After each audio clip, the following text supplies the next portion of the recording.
Welcome everyone. My name is Bruce Tamlyn, the former chaplain at Silver Bay, and it's a pleasure to come to you today from Trinity House Library, this beautiful library that has so many wonderful resources, spiritual life resources here. It's a beautiful day at Silver Bay, a little chilly, but we're inside. I'm with Austin Porth, our media and digital specialist. Thank you, Austin, for making this possible. And today we're doing the final program on a series of programs we've done in 2023. The title of the series is called Making the Most of This Precious Life. And this is the 24th program. We're doing 2 a month, and hopefully the opportunity for you to watch this at some point at your leisure will be possible. The goal of this whole program during 2023, again, is understanding that this life we've been given is a gift, and that how do we make the most of this gift called life, and that the opportunity that we have to live this life can be sort of worked on, and we can improve the capacity of our life and improve our ability to enjoy life that way. And so today's program is going to be a summary of sort of the I think the best concepts that we've talked about in the other previous 23 programs. But before we get into that, as we always do, I'd like to do a short centering exercise together. And so I'm going to step over to this chair here in the Trinity Library. And I would just suggest that you find a comfortable chair to sit in where you may be in your home or apartment, and just to feel the support of the chair and the support of the floor, and letting yourself just relax into the chair. The opportunity here is to just center ourselves, to do a short exercise. Some call it meditation, some might call it centering prayer, but the opportunity to be aware of our breath, to focus on our breath. And in focusing on our breath, what we're doing is we're sort of stilling our body, bringing our body to a sense of calm. And so what we'll do, we'll just be aware and focus on our inhaling and our exhaling. And as we exhale, we'll just say a word in our mind's eye, a word that is comforting to you, like joy or peace or love. And that as you exhale in your mind's eye, you would just say that word to yourself each time you exhale. And so, again, the key is to be aware of inhaling and aware of exhaling. And before we begin the breathing part, just to do a body scan and to feel where we might be holding tension in our body. So by starting with our feet and moving up through our calves, calf muscles, lower legs, just be aware of where you might be holding on to tension and letting that tension go and relaxing. And then to our thighs and into our hip area, our torso, just gently moving up our body to our shoulders and arms, and then up into our neck, and just letting the tension go, breathing it out. And so as we sit in the chair and feel the support of the floor and the chair, we're able to let go and relax into it. And then to become aware of our breathing. And this is the idea, is to focus our attention on our breathing. So we're not thinking about things that are going on during the day or our to-do list or whatever, but we're sort of training our mind to maintain a focus. And the focus is our breathing. And so, again, we're going to pay attention as we breathe in, and then as we breathe out, and to share in our mind's eye our focus word. So let's do this together for just a few minutes, and so I'll talk us through it, and then we'll have a few opportunities to do it on our own. So take a moment just to be aware of your in-breath and then exhaling. And as you exhale, you would say in your mind's eye silently the word that you've chosen. And be aware of your inhalation and then your exhaling. So let's just do this for a few minutes on our own.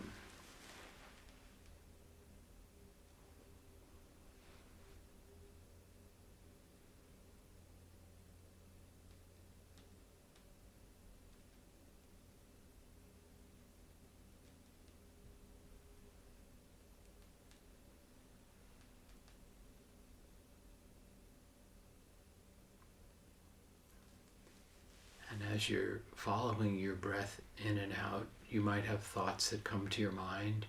Just acknowledge that thought and then let it go and go back to focusing on your breath.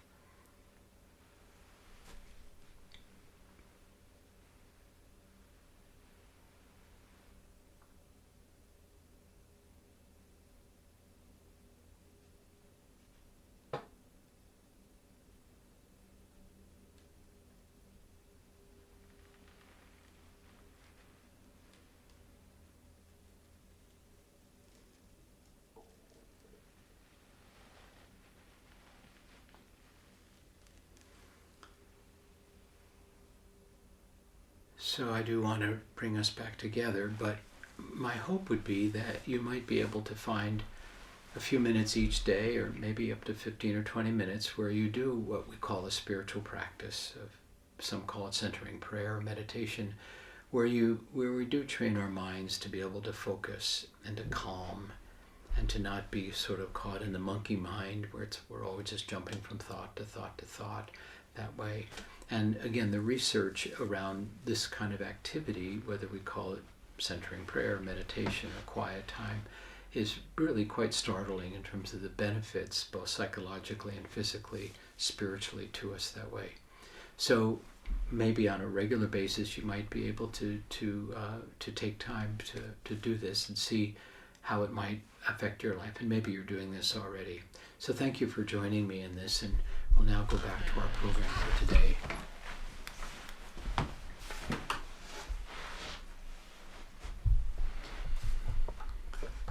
So as I mentioned earlier, this is the 24th, the last of our programs for 2023.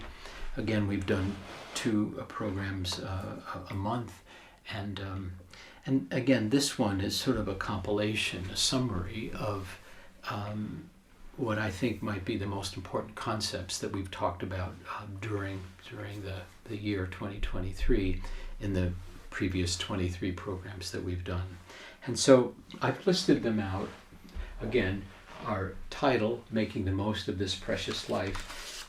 This life we have is a gift, again, and then how do we make the most of this gift? And as I share these concepts with you, again, I want us to be gentle with ourselves. We're all working on these. We're all deepening in this journey. None of us have it all figured out. And the idea is that we take the time and the opportunity to continue to grow and deepen in our life journey. And so as I offer these 10 key ideas, please know that we're all working on them in different ways and different stages that way, and to be gentle with ourselves and patient with ourselves as we deepen in our opportunity to grow. And so the first one I want to talk about is living with a sense of gratitude, graciousness. I think it's such an important way of thinking about how we approach life. Do we approach life with a sense of entitlement, or that we're a victim, or we don't have enough, or we're always sort of falling short or whatever, or are we approaching life with a sense of gratitude, grateful for what we have? It's the kind of old adage, is the glass half full or the glass half empty. The idea, living with gratitude, it's always half full for us that way, that we're grateful for the number of things in our life, grateful for the small things, grateful for the larger things, grateful for people, grateful for opportunities, grateful for life itself. My sense is that gratitude is not just a sort of a characteristic, but gratitude is a way of life. I live with gratitude. My life is an expression of gratitude, gratefulness for all that has been provided for me, for us in that way. And those of us that are connected to Silver Bay, that are part of this Silver Bay community, how grateful we are to be connected to this beautiful place. As I look out the window across the campus to Morse Hall, and I see the boathouse in the background, and Slim Point, and the lake, and the mountains beyond. How amazing it is that somehow we got connected to this place, that we got to be in community with this beautiful place we know as Silver Bay. And so gratitude, the opportunity to experience life through a grateful heart. One of the exercises that I teach people to do that are having trouble with insomnia or having trouble sleeping is to attempt to go back to sleep, is to lie down in bed and really relax and follow your breathing and think about and just list off gently the things that you're grateful for in your life. And so it's a little bit like counting sheep, but you're not counting sheep, you're counting gratefulness. All the things that you're grateful for, the people, the situations, the opportunities. So, and before you know it, you'll hopefully be back to sleep as you list off all those things you're grateful for. So this first key concept, I think, that leads us to living this precious life that we've been given, this gift we've been given, is to live with a sense of deep gratitude. The second one is living with the opportunity for forgiveness.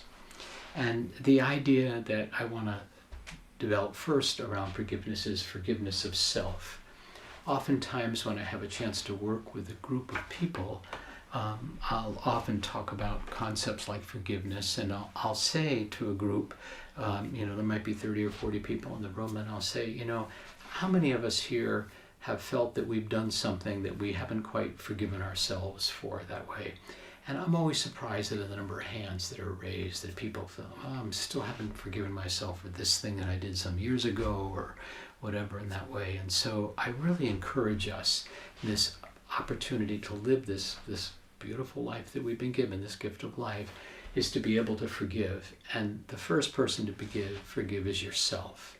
If you're holding on to things that you haven't forgiven yourself for, or somehow you felt were so bad or so challenging that you just can't let go of it, let me encourage you that it's okay that you can be forgiven and that you can allow yourself to be forgiven that way, because it doesn't help us to hold on to those burdens of unforgiveness that way. So forgiving ourselves. And the second part of forgiveness would be forgiving others around us. It doesn't help for us to hold on to animosity or unforgiveness with somebody else. It just detracts from our own life experience. So I would really encourage you to forgive not only yourself, but forgive those around you. And you can go to them and you can actually say, I've forgiven you, and I hope that you can hear that, and I hope that you can receive that and accept that.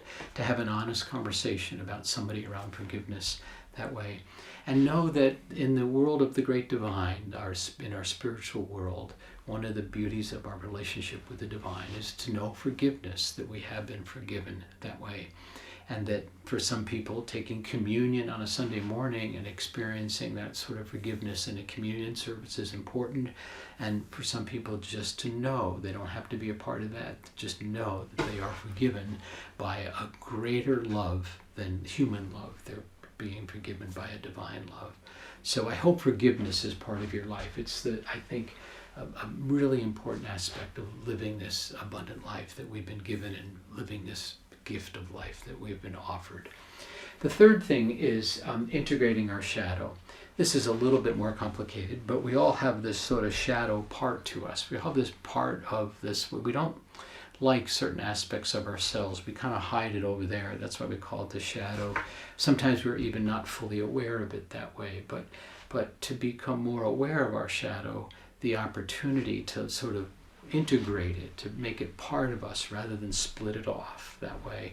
And this sometimes takes an opportunity to maybe work with somebody and get some help in terms of something that you're still holding on to in a shadow way that would be helpful to talk to somebody about, that you can integrate it and let it go and not have it sort of be a part of dragging your life down or not allowing you to live with a sense of real joy and a real sense of fullness and wholeness that way.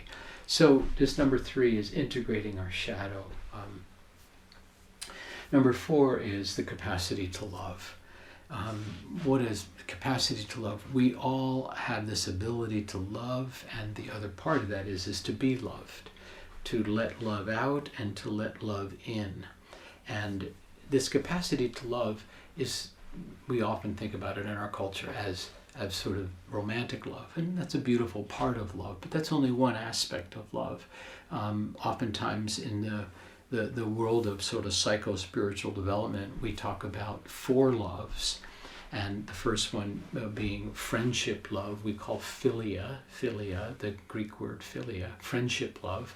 The city of Philadelphia, that's where that comes from, Philadelphia, brotherly love. So friendship love is important, and that we all have hopefully friends in our life that we dearly love. Now we love them as friends, not romantically, but we have friends that we love. And the beauty of philia or friendship love is that we can have it with many hundreds of people, hopefully, and that way we get to know people and we come to love them and understand them and enjoy being with them that way. So philia, friendship love. And the second love that we talk about oftentimes is called storge, the Greek word storge, which means family love, family love. Hopefully you have family members that you love in your life. Maybe some family members you don't love as much as you love others. Sometimes families can be challenging that way. But this idea of storge, of family love, and that you love family members and you can share love with family members that way, it's a beautiful dimension of love, storge, family love. And then there's eros, again, the Greek word for romantic love.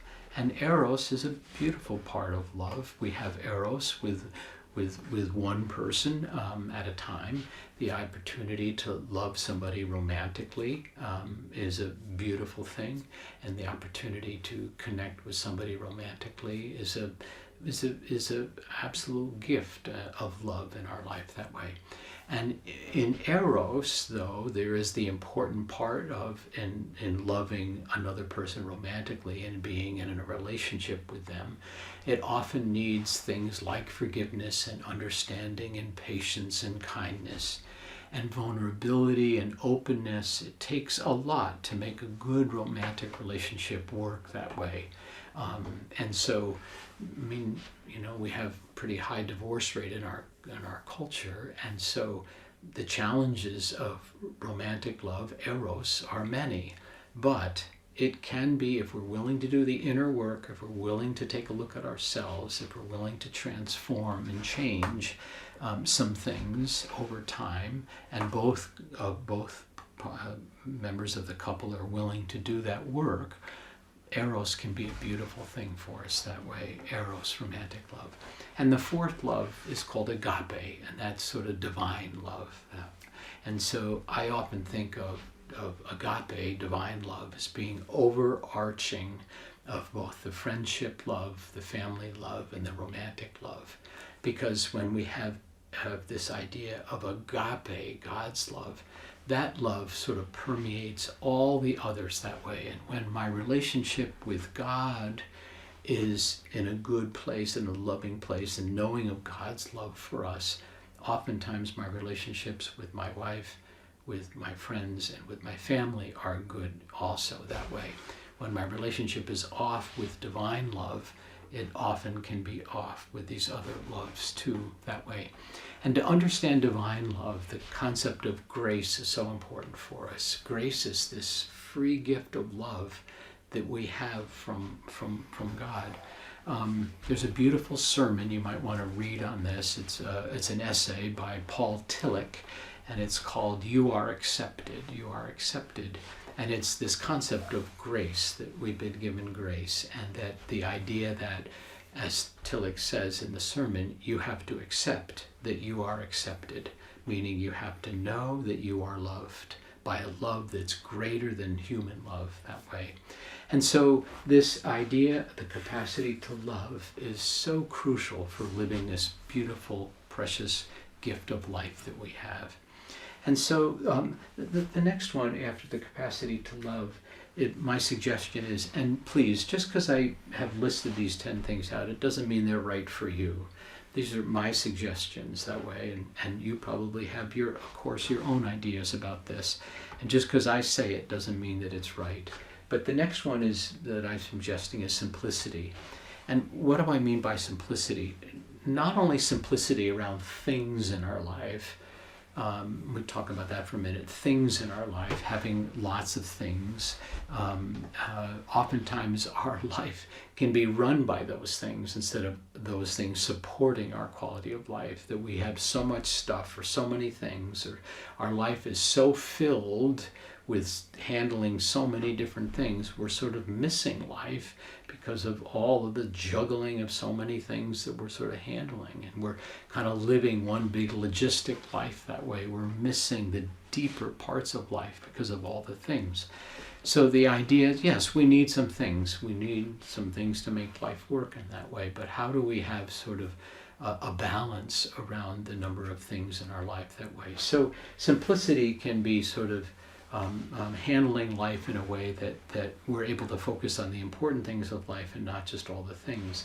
But when I say simplicity, I also mean simplicity around healthy boundaries around our life that way, that we're able to say no to certain things or yes to certain things.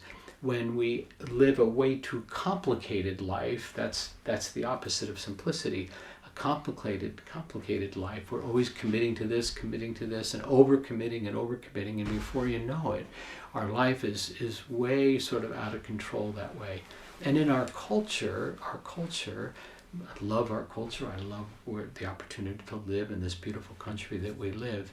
There are so many things that come at us. The opportunity to do this, the opportunity to do this, and they want to sell us this, and you need this, and constantly being marketed at that way. And in that way, we can be overrun, and we lack simplicity in life because we're caught by the news and by this and by that, and pretty soon we're overwhelmed with life. In my practice, spiritual direction practice with people, I often hear of people talking about being overwhelmed by life that way. Well, this is not living a simple life. This is living a life that's overwhelmed with stuff. So again, healthy boundaries around stuff, around commitments, around what we're allowing into our life, and being able to say no to things that way is living what I'm talking about here as a sort of a life that has some simplicity to it. The next thing, number 5, after 5, simplicity, is number 6. I call it living from the inside out. So living from the inside out means that, again, when I was talking about simplicity, living from the outside in is I'm taking in all from the outside and I'm trying to make sense of that inside, where we're sort of being controlled by what's going on around us that way and what's coming at us. Instead of living from the inside out is saying, no, what's important for me? What do I believe? What do I stand for? What do I want to put my time, my treasure, my talent to, rather than just being expected to respond to everything coming towards us? We're making decisions, healthy, good decisions, living from the inside out. This is what's important for me. This is how I want to handle that. This is what I want to say no to. That's living from the inside out. Knowing who you are and what you're about allows you then to live this life from the inside out, and having some sort of control over your life and some sort of agency around your life, and have a life that is filled with what you want it to be filled with, and not filled with the expectations of others or the expectations of our culture. This is what it's supposed to look, or this is how you're supposed to look, or this is what you're supposed to have, and that we're continually told externally what it's supposed to be like. And that's living again from the outside in. I think it's important for us to be living from the inside out. What do you stand for? What do you believe? What do you want your life to look like? I would encourage us to live from the inside out. Number 7, seeking support. I think it's important from time to time in our life when we need help from somebody. We need counsel. We need to talk through some things. We need to work through something. We need to gain a perspective that maybe we didn't have on something. And there are people that are trained to talk to. It can be a rabbi, it can be a priest, it could be a pastor, it could be a spiritual director, it could be a therapist, it could be a counselor, it could be a coach, it could be a good friend, it could be a mentor. Lots of people, in terms of a colleague at work that you really trust that you can talk to. So the idea is that from time to time in our lives, including me, it's good for us to talk to somebody, to talk through some things, so we're more at peace, so we're not carrying around, so we have some forgiveness, so we're able to unload stuff. So number 7, seek support, I think is an important dimension for living, again, this beautiful gift of life we've been given.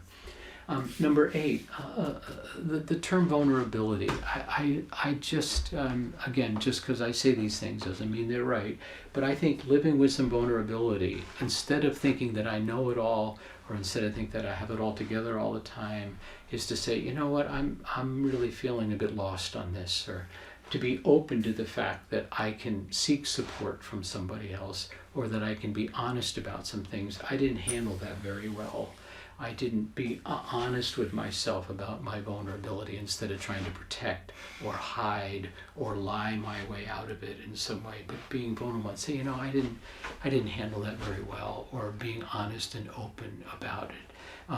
Robert Johnson, author of Owning Your Own Shadow and a number of their books, he has a beautiful quote that I'd like around vulnerability. He says that the amount of transformation or growth we will experience is proportionate to the amount of truth we can stand about ourselves. And that's this idea of, let me know the truth about myself. Let me be vulnerable enough to look at the truth about myself. Why am I overeating? Or why am I drinking too much? Or why am I avoiding this? Or why do I keep sidestepping this issue? Or why? Let me be a bit vulnerable and allow myself to take a look at things and to seek some support along the way. Connected to vulnerability is number 9, is humility. Humility comes from the word humus, mean earth, humility, to be grounded, to be sort of on a firm foundation that way. You're not slip sliding, you're not sort of slithering, you have a humility about you, a kind of an open honesty about you. You kind of like aspects of who you are, and you know you're growing in some areas that way. But having a sense of humility, I think, goes a long way at enjoying and having an appreciation for this beautiful gift of life that we've been given that way, living with humility. Number 10 is being aware of the unconscious. We have our conscious mind and our unconscious mind. Oftentimes things that are driving our behavior, or driving behaviors that we might not be so welcoming to, are coming out of the unconscious, past experiences. So dreams allow us to become more aware of the unconscious, or sometimes we have daydreams that put us in touch with this, or sometimes we just get thoughts that come to us that all of a sudden something becomes more conscious to us that way. Like every once in a while we can have a sense of this idea that, golly, I feel like I'm really pretty self-centered. Why am I so self-centered? Where is that coming from? And so that kind of coming word out of my unconscious can allow me to become more aware of where I need to grow to become more the person that I think I like to become a deeper person that way. There's a line from one of my favorite theologians who once said, if you want to become a better person, become a deeper person. And I like that a lot. The idea of deepening allows us to, again, be aware of what's going on in the unconscious. So I want to close this session with a question. As we come to a close for this, the question is, what kind of person do you want to become? And I hopefully ask myself the same question. What kind of person do I want to become? And I would just offer some closing thoughts about this.